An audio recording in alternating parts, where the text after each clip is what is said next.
प्रणाम।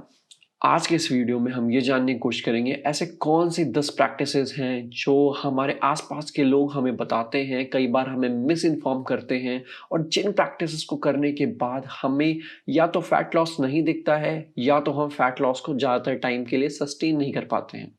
आपने अपने आसपास देखा होगा कई लोगों को जो अचानक से फैट लॉस कर लेते हैं, बट जैसे ही वो कुछ टाइम बाद उस प्रैक्टिस को छोड़ते हैं, उसके बाद अचानक से उनका अगेन वेट गेन हो जाता है और वो वापस से अपने शेप में आ जाते हैं। फॉर एग्जांपल काफ़ी सारे लोग जो जिम में जाते हैं, वो जिम में जाने के बाद जैसे ही जिम को छोड़ते हैं, उसके बाद कई बार उतना ही वेट दोबारा से गेन कर लेते हैं। इसके क्या रीज़न्स हैं? ऐसे कौन सी 10 प्रैक्टिसेस हैं जो हम करते आए हैं, जिसको हमें नहीं करना है? आज मैं उसके बारे में आपको बताने वाला हूँ।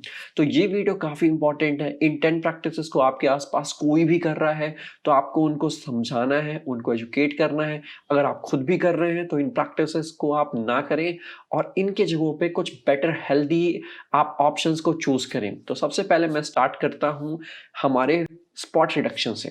जो हमारा स्पॉट रिडक्शन है, इसका ये मतलब होता है कि अगर आपके पेट में फैट है और आप सोचें कि आप सिर्फ अपने पेट से फैट को कम कर लेंगे, तो ऐसा नहीं होता है। सबसे पहले इसके बारे में ये बताऊंगा कि हमारे जो फैट होते हैं वो मेनली 3 टाइप के होते हैं। एक हमारा होता है विसरल फैट, एक हमारा होता है सबक्यूटेनियस फैट और एक होता है हमारा इंट्रामस्कुलर फैट। अब ये जो 3 फैट होते हैं, ये 3 फैट हमारी बॉडी के अंदर टोटल फैट का कॉम्पोजिशन बनाते हैं।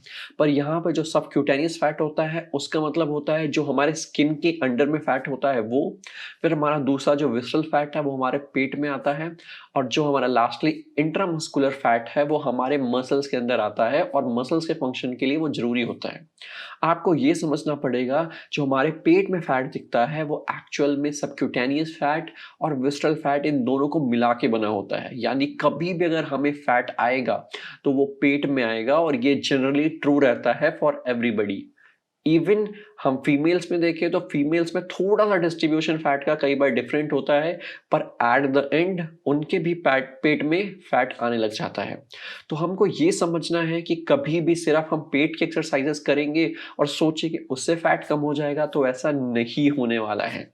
एक्चुअल में हमें पूरी बॉडी एक्सरसाइज करनी पड़ेगी। हमें अपने लार्जर लिम्स मूव करने पड़ेंगे। लार्जर लिम्स यानी हमारे हाथ, हमारे पैर। अगर हम इनको मूव करेंगे तो आप ये चीज देख सकते हैं कि इनमें जो डिस्टेंस होता है, हमारे हाथ और पैर में जो डिस्टेंस होता है वो काफी ज्यादा होता है। वो बहुत ज्यादा एरिया के लिए मूव करते हैं। अगर आप पेट की बात करें तो आप पेट को अगर मोड़ कर देखें तो आप ये पाएंगे कि पेट ज्यादा इतना ही मुड़ता है। पेट बहुत ज्यादा नहीं मुड़ता हमारा, जबकि हमारा हाथ बहुत एक वाइड एरिया को कवर करता है, हमारा लेग बहुत वाइड एरिया को कवर करता है। इसकी वजह से हमेशा आप प्रिफर करें फुल रेंज ऑफ मोशन पे मूवमेंट करने की, ऐसे मूवमेंट करने की जहां पे हमारे लार्जर लिम्ब यानी हाथ और पैर दोनों बहुत दूर तक मूव होते हों। अब हम नेक्स्ट बात करते हैं सेकंड कौन सी ऐसी टेक्निक है जो हम गलत कर रहे हैं। सेकंड आता है हमारा कार्डियो एक्सरसाइजेस। जो कार्डियो एक्सरसाइजेस होते हैं इनमें भी हमें बहुत ज्यादा एफर्ट लेने पड़ते हैं। ये भी फैट लॉस के लिए काफी अच्छे माने जाते हैं, पर इनमें एक प्रॉब्लम ये है कि जब तक आप इन एक्सरसाइज को कर रहे होते हैं तभी तक आपका वेट लॉस होता है। इसमें प्रॉब्लम ये है कि आपका जो मेटाबॉलिज्म है उस पे ये उतना इफेक्ट नहीं करते जितना एक्चुअल में कुछ अदर फॉर्म्स ऑफ एक्सरसाइजेस करती हैं, जैसे कि स्ट्रेंथ ट्रेनिंग, जैसे कि हमारा HIIT which is high intensity interval training. आप अगर देखें फॉर एग्जांपल, मैं कार्डियो का एक एग्जांपल लेता हूं, जैसे कि हम रनिंग करते हैं, जैसे कि हम स्प्रिंटिंग करते हैं, तो हम ये पाएंगे कि अगर हमें अपनी बॉडी को सस्टेनेबल अच्छी कंडीशन में रखना है तो हमें इसके लिए प्रोग्रेशन करना पड़ेगा। अब प्रोग्रेशन करने के लिए हम क्या कर सकते हैं, या तो हम टाइम को बढ़ाएं या तो हम रनिंग ज़्यादा फास्ट करें। तो एट द एंड आप ये पाएंगे कि जो HIIT है यानी हाई इंटेंसिटी इंटरवल ट्रेनिंग, इसके अंदर हम एक्चुअल में रनिंग भी तेज करते हैं और टाइम को भी रिड्यूस कर देते हैं। इसलिए HIIT या फिर हाई इंटेंसिटी इंटरवल ट्रेनिंग हमारे लिए काफ़ी लुक्रेटिव, काफ़ी लुभावना बन जाता है। तो आप अगर कार्डियो एक्सरसाइजेस कर रहे हैं, ये अच्छी बात है, आप कुछ अच्छा डिसीजन ले रहे हैं, पर आप स्ट्रेंथ ट्रेनिंग को भी साथ में ऐड कर सकते हैं क्योंकि ये आपको सस्टेनेबल वेट लॉस में काफ़ी हेल्प करने वाला है। अब हम देखते हैं कि कौन सी तीसरी टेक्निक है जो हम गलत कर रहे हैं। थर्ड आता है हमारा फैट डाइट्स, ऐसे डाइट जिसको हम बहुत टाइम तक कंटिन्यू नहीं कर सकते। फॉर एग्जाम्पल कीटोजेनिक डाइट, और कुछ डाइट्स फॉर्म हैं जिनको हम सस्टेन नहीं कर सकते। कई बार हमें ये कहा जाता है कि हम दिन में 6 बार खाएं, दिन में 8 बार खाएं, दिन में 5 बार खाएं, तो ये हमारे लिए सस्टेनेबल नहीं होता, क्योंकि हम या तो स्कूल जाते हैं, या तो हम कॉलेज जाते हैं, या तो हम जॉब पर जाते हैं, किसी ना किसी काम में हम बिजी रहते हैं, और उसके बीच में 5 या 6 मील खाने के लिए टाइम निकालना ये सबके लिए पॉसिबल नहीं है। सेकेंड थिंग ये है कि ह्यूमंस हिस्टोरिकली केवल और केवल 3 मील्स लेते थे, 2 या 3 मील्स लेते थे। अब इसकी वजह से क्या है कि हमारी बॉडी को हमेशा से 2 या 3 मील्स की आदत पड़ी हुई है। तो अगर हम ये सोचते हैं कि हम 5 to 6 मील्स ले सकते हैं, या तो हम बिल्कुल कार्ब्स को खाना छोड़ सकते हैं, या हम फैट को हटा सकते हैं, ये चीज़ें काम नहीं करती हैं इन द लॉन्ग रन, क्योंकि ये सस्टेनेबल नहीं होती हैं। सेकेंड थिंग आपकी जानकारी के लिए बताऊं मैं कि जो आपका कार्बोहाइड्रेट होता है ये हमारे ब्रेन के लिए काफ़ी इंपॉर्टेंट होता है।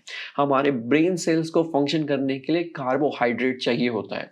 तो आप कभी भी फैट डाइट की तरफ ना जाएं जो सस्टेनेबल नहीं है। फोर्थ आता है हमारा मशीन ओनली एक्सरसाइजेस। अगर आप मशीन ओनली एक्सरसाइजेस करते हैं तो इसका मतलब ये है कि आप 150 से 200 कैलोरीज पर हाफ एन आवर स्पेंड करते हैं, यानी आधे घंटे में अगर 150 से 200 कैलोरीज आप बर्न कर रहे हैं, सिर्फ मशीन्स का हेल्प ले रहे हैं, तो आपको ये समझना होगा ये फंक्शनल नहीं है। अब फंक्शनल नहीं होने का क्या मतलब है? फंक्शनल ना होने का मतलब ये है कि हम लाइफस्टाइल में इन मूवमेंट को नहीं करते हैं। फॉर एग्जाम्पल अगर आप किसी मशीन में ट्रेन कर रहे हैं, आप ये नहीं पाएंगे कि आपको अपनी लाइफ में, अपने जीवन में कहीं भी मशीन का यूज करना पड़े। आप अपनी रियल लाइफ में कभी भी मशीन्स का यूज नहीं करते, इसलिए जो हमारे कोर की स्टेबिलिटी होती है, हमारी डिफरेंट बॉडी के स्टेबलाइजर होते हैं, जैसे कि हमारी बॉडी के अंदर लिगामेंट्स होते हैं, टेंडन्स होते हैं, कार्टिलेज होते हैं, ये हमारे बोन्स को स्थिर रखने में हेल्प करते हैं। जब भी हमें इंजरी होती है तो कई बार आपने सुना होगा लिगामेंट इंजरी हुई, कई बार सुना होगा स्प्रेन्स आ गए, स्ट्रेन्स आ गए, तो ये सब हमारे टेंडन और लिगामेंट से रिलेटेड इंजरीज होती हैं। आपको ये ध्यान रखना है कि कभी भी आप फंक्शनल एक्सरसाइजेस करें, जैसे कि हमारे प्लैंक्स हो गए और डिफरेंट अदर मूवमेंट हो गए, स्क्वाट्स हो गए, पुशअप्स हो गए, ये सब ज़्यादा फंक्शनल हैं, क्योंकि ऐसे मूवमेंट या इससे सिमिलर मूवमेंट हम रियल लाइफ में करते रहते हैं। तो आप अगर सिर्फ मशीन वाली मूवमेंट कर रहे हैं तो उनको भी आप थोड़ा सा कम करने की कोशिश कर सकते हैं, और उसके अपने एक्सरसाइज पैटर्न के अंदर ज़्यादा से ज़्यादा फंक्शनल मूवमेंट को भी ऐड करने के बारे में सोचें। फिर हमारा फिफ्थ आता है ओवर ट्रेनिंग। ओवर ट्रेनिंग भी एक गलत रास्ता है। अगर आप ये सोचते हैं कि आप बहुत ज़्यादा ट्रेन कर लेंगे तो ये आपके लिए गलत है। आपको आइडियली 1 घंटे ज़्यादा ट्रेन नहीं करना है किसी भी डे, और 1 घंटे के अंदर आपको इतनी ट्रेनिंग करनी है कि आप जो अपना फैट लॉस है, अपना वेट लॉस है, और हर एक चीज़ आपको अगर मसल बढ़ानी है, यानी जिसको हम मसल हाइपरट्रॉफी बोलते हैं, ये सब चीज़ आपको 1 घंटे में अचीव करने की कोशिश करनी है। आपको ओवर ट्रेन करने की ज़रूरत नहीं है। अगर आप अपनी मसल्स को, किसी भी चीज़ को ओवर ट्रेन करेंगे तो इसकी वजह से आपको इंजरीज हो सकती हैं। तो इसको आप बिल्कुल अवॉइड करें, जितना भी आप अवॉइड इसको कर सकते हैं। अब हम 7th पे आते हैं, यानी कि अगर आप शाई हो रहे हैं, आपका मन नहीं करता कि आप स्ट्रेंथ ट्रेनिंग करें, तो भी ये एक गलत बात है। मैं एक योग का शिक्षक हूँ, मैं योग का प्रशिक्षक हूँ, पर मैं स्ट्रेंथ ट्रेनिंग के ऊपर बिलीव करता हूँ, क्योंकि ये रिसर्च प्रूवन है। इस बारे में एक बात आपको बताऊं, जो योगा है वो भी एक स्ट्रेंथ ट्रेनिंग का पार्ट है, क्योंकि जो स्ट्रेंथ ट्रेनिंग होता है वो 2 टाइप में डिवाइडेड होता है। एक होता है हमारा आइसोटोनिक एक्सरसाइजेस, एक होता है आइसोमेट्रिक एक्सरसाइजेस। तो जो आइसोमेट्रिक एक्सरसाइजेस का फॉर्म है, वहां पे योगा के आसन, जो फिजिकल फॉर्म ऑफ योगा है, ये सब हमारे स्ट्रेंथ ट्रेनिंग का पार्ट है। तो आप इसके ऊपर कोई भी रिसर्च देख सकते हैं, बहुत सारी रिसर्च अवेलेबल है कि कैसे योगा एक आइसोमेट्रिक एक्सरसाइज है, कैसे यहाँ पे डिफरेंट मसल्स पे हम काम करते हैं। हाँ, ये जरूर है कि यहाँ पे अगर आप किसी जिम में किसी मशीन से काम करते हैं तो उनका लेवल अलग होता है, उसमें प्रोग्रेशन करना इजी होता है। पर yoga on the other hand काफ़ी फंक्शनल है और इसके काफ़ी सारे बेनिफिट हैं। तो आप ये ध्यान रखें कि आप स्ट्रेंथ ट्रेनिंग को अगर अपने पार्ट में, अपने एक्सरसाइज के टाइम में नहीं इंक्लूड कर रहे तो ये एक बहुत बड़ी गलती है, और ये आपको नहीं करना है। आपको स्ट्रेंथ ट्रेनिंग किसी ना किसी फॉर्म में अपनी मसल्स को पावर अप करने की कोई ना कोई एक्सरसाइज जरूर करनी है। 8वीं जो सबसे बड़ी गलती है हमारी वो ये होती है कि हम अपनी नींद को नहीं कंप्लीट करते हैं। अगर आप अपनी नींद को नहीं कंप्लीट कर रहे हैं तो ये भी आपके लिए काफ़ी बड़ी गलती है। आपको हमेशा अपनी नींद को कंप्लीट करना है, कम से कम नहीं तो 7 से 8 घंटे की नींद लेनी है। और आपको एक बात और समझना है कि अगर आप किसी के लिए सुन रहे हैं, जैसे आप प्राइम मिनिस्टर मोदी के लिए सुन रहे हैं या किसी और के लिए सुन रहे हैं कि वो 3 घंटे स्लीप लेते हैं, वो 4 घंटे स्लीप लेते हैं, उसके बावजूद वो अच्छे से फंक्शन हो पाते हैं, तो आपको ये समझना पड़ेगा कि उनकी बॉडी अलग है, आपकी बॉडी अलग है। आप जिस तरीके से काम करते हैं, आपने जिस तरीके से जीवन जिया है, वो भी काफ़ी इम्पैक्ट करता है इन सब चीज़ों को।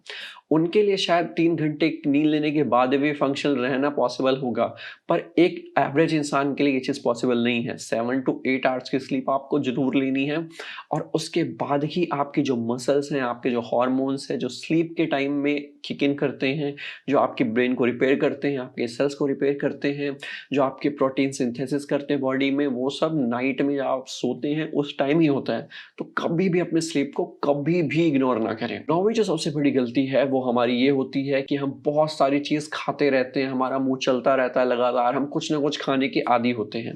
इसमें सबसे बड़ी जो प्रॉब्लम आती है वो आती है कार्ब्स के साथ या शुगर्स के साथ। अगर आप बहुत सारा शुगर कंज़्यूम करते रहते हैं डेली तो आपको क्या होगा कि आपको 1 घंटे, 2 घंटे में आपको अगेन भूख लगेगी और ये तभी होता है जब आप शुगर या कार्ब्स को कुछ ज़्यादा अमाउंट में लेते हैं।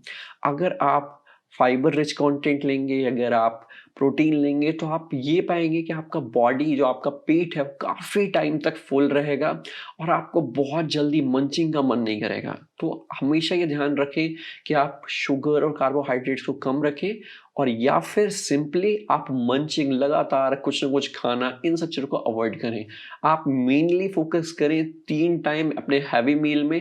अगर आप बीच में कुछ और खाना चाहते हैं तो फ्रूट्स ले सकते हैं, ड्राई फ्रूट्स ले सकते हैं, ऐसी चीज़ें ले सकते हैं जो आपको हेल्प करें। 10th हमारा आता है इनकंसिस्टेंसी। अगर आप 1 दिन जिम करते हैं, 6 दिन जिम नहीं करते या आप हफ्ते में 3 दिन जिम करते हैं, 4 दिन जिम नहीं करते हैं, 3 दिन योगा करते हैं, 4 दिन योगा नहीं करते हैं, ये चीज़ आपकी इनकंसिस्टेंसी शो करता है। और अगर आप इनकंसिस्टेंट हैं, आप किसी चीज़ को लगातार नहीं करते, रोज़ नहीं करते हैं, तो इसकी वजह से कभी भी आपको उसके प्रॉपर बेनिफिट नहीं मिलने वाले हैं। और अगर आपको प्रॉपर बेनिफिट नहीं मिलेंगे तो आपका जो वेट लॉस है, फैट लॉस है, आपकी बॉडी उसको अडैप्ट नहीं कर पाएगी। और जब आपकी बॉडी अडैप्ट नहीं करेगी तो आपको उसके बेनिफिट्स नहीं मिलेंगे। हाँ, ये ज़रूर है कि अगर आपका शेड्यूल बहुत ज़्यादा बिज़ी है, आप बहुत ज़्यादा बिज़ी रहते हैं और आप 3 से 4 दिन निकाल पाते हैं तो वो ना एक्सरसाइज़ करने के बजाय काफ़ी बेटर है। पर अगर आपकी पर अगर आपका शेड्यूल काफ़ी बिज़ी नहीं है, तो आप प्राथमिकता दें कि एक शेड्यूल को आप डिफ़ाइन करें, चाहे शाम को 7 से 8 कर रहे हैं, सुबह 7 से 8 कर रहे हैं, दोपहर में कर रहे हैं, जो भी टाइम आपको सूट करता है, उस पे एक्सरसाइज़ करें। पर ये ध्यान रखें कि जो आपका खाना है, वो कम से कम आप 3 से 4 घंटे पहले खाएँ, उसके बाद ही आप एक्सरसाइज़ करें। आपका पेट खाली रहना चाहिए जब आप एक्सरसाइज़ कर रहे हैं। तो ओवरऑल ये 10 सबसे बड़ी गलतियाँ हैं जो लोग करते हैं। अब बात आती है कि कुछ लोगों के साथ ऐसा क्यों होता है कि जो एक्सरसाइज करते हैं, कोई एक्टिविटी करते हैं, जब तक वो कर रहे होते हैं तब तक तो ठीक रहते हैं, तब तक तो उनका फैट लॉस रहता है, उनको सारे बेनिफिट्स रहते हैं। पर जैसे ही वो डिसकंटिन्यू करते हैं, उसके बाद उनका वेट गेन हो जाता है। तो ऐसा कैसे होता है? इसका रीज़न ये है कि हमारा मेटाबॉलिक रेट बढ़ जाता है। मेटाबॉलिक रेट बढ़ने की वजह से हमें भूख बहुत ज़्यादा लगती है और हम फैट बर्न इसी वजह से करते हैं कई बार। अब जैसे ही हम अपने एक्सरसाइज रिजीम को डिसकंटिन्यू कर देते हैं, जैसे फॉर एग्जांपल मैं योगा कर रहा हूँ और अचानक से मैं योगा को डिसकंटिन्यू कर दूँ। अब योगा ने मेरा मेटाबॉलिक रेट बढ़ा दिया है, ये साइंटिफिकली प्रूवन है कि योगा भी मेटाबॉलिक रेट बढ़ाता है। अब योगा ने आपका मेटाबॉलिक रेट तो बढ़ा दिया है, पर अगर आप योगा को अचानक से छोड़ देते हैं तो आपका मेटाबॉलिक रेट हाई रह गया। इस वजह से आपको भूख तो ज़्यादा लगेगी ही, तो आप खाना ज़्यादा खाने लग जाएँगे। पर अब आप एक्सरसाइज़ तो कर नहीं रहे हैं। एक्सरसाइज़ ना करने की वजह से, योगा ना करने की वजह से आप जो खाना खा रहे हैं उसके साथ कैलोरी डेफ़िसिट मेंटेन नहीं हो रहा है। यानी कि जो आप खाना खा रहे हैं वो ज़्यादा है और आप जो एक्सरसाइज़ कर रहे हैं वो कम है। पर जब तक आप योगा कर रहे थे तब तक आप खाना उतना ही खा रहे थे, पर आप बर्न ज़्यादा कर रहे थे, कैलोरी डेफ़िसिट। तो उस टाइम कैलोरी डेफ़िसिट आपके फ़ेवर में था। तो आज हमने ये जाना कि ये कुछ प्रमुख रीज़न हैं जिसकी वजह से जो फैट लॉस होता है वो कंसिस्टेंट नहीं होता या तो फैट लॉस नहीं होता है। और आप बहुत सारे एफर्ट्स लेते हैं, आप बहुत सारी चीज़ें करते हैं, पर आपका फैट लॉस नहीं हो पाता है। तो अगर आपके आस-पास में कोई ये 10 गलतियों में से कोई भी गलती कर रहे हैं या सारी गलतियाँ कर रहे हैं, तब आपको इनको समझाना है कि आपको ये चीज़ें नहीं करनी है। आपको कंसिस्टेंसी लगानी है, आपको अपने लार्जर लिम्ब्स को मूव करना है, आपको फंक्शनल एक्सरसाइज़ेस करनी है, आपको हेल्दी डाइट लेनी है, कैलोरी डेफिसिट मेंटेन करना है, कम कैलोरी लेनी है, ज़्यादा एक्टिविटी करनी है और साथ में अच्छी स्लीप लेनी है। तो ये कुछ चीज़ें करने के बाद हम अपना सस्टेनेबल फैट लॉस कर सकते हैं। अब मैं आपको नेक्स्ट वीडियो में ये भी बताऊँगा कि कौन सी ऐसे 10 एक्सरसाइज रिजीम्स हैं इंक्लूडिंग योगा, जिम और एवरीथिंग जिनके माध्यम से आप फास्टेस्ट वे में फैट लॉस कर सकते हैं। तो इस चैनल को प्लीज़ सब्सक्राइब करें। अगर आपने इस वीडियो के माध्यम से कुछ नया जाना, कुछ आपको नया जानने का मौका मिला, तो प्लीज़ इस चैनल को सब्सक्राइब करें, इस वीडियो को लाइक करें और कमेंट सेक्शन में बताएं कि इनमें से कौन सी ऐसी चीज़ है जो आपने खुद एक्सपीरियंस करी है। आप नेक्स्ट इस वीडियो को देख सकते हैं और मैं आपको मिलूंगा अगली बार। तब तक के लिए have a sigh of relief.